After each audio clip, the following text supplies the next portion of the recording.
চোখে ক্রন্দন, হৃদয়ে রক্তক্ষরণ, বুকে বড় ব্যথা। সাংবাদিকদের প্রিয় সংগঠন জাতীয় প্রেস ক্লাবের সামনে পেশাগত দায়িত্ব পালন করে যে সাংবাদিকরা তাদের বুকের তাজা রক্ত বিলিয়ে দিয়েছে, তাদেরকে আমরা শহীদ হিসাবে স্মরণ করতে চাই। এবং যারা আজকে আহত হসপিটালের বারান্দায় কাটাচ্ছে, তাদের প্রতি সহানুভূতি প্রকাশ করছি। হুঁশিয়ারি, আমার ছোট ভাই হাসান মেহেদী হত্যা হয়েছে, এটা নিহত নয়, হত্যা। আমরা কতজন মরলে আপনাদের টনক লড়বে, আর কতজন মেহেদী মরে গেলে আপনারা সেই এসি রুমে বসে আমাদের নিয়ে আলোচনা করবেন।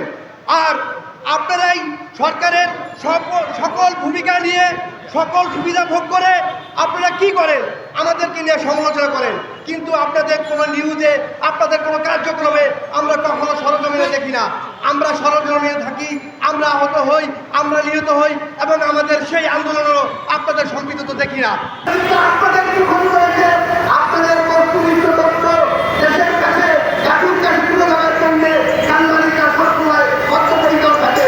আর এই আমাদের আহ্বান জানাচ্ছি এই সকল পরিবারের উপরে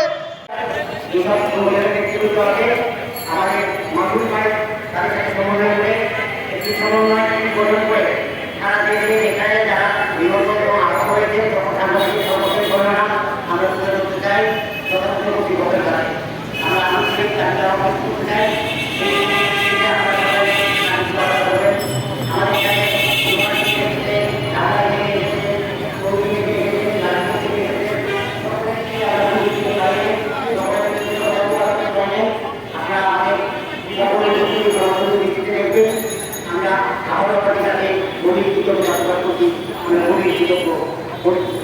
এদিকে তাকায় বললেন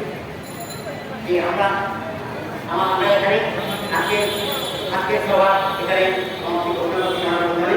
এবং আমরা ঐক্যবদ্ধ থাকবো। আমাদের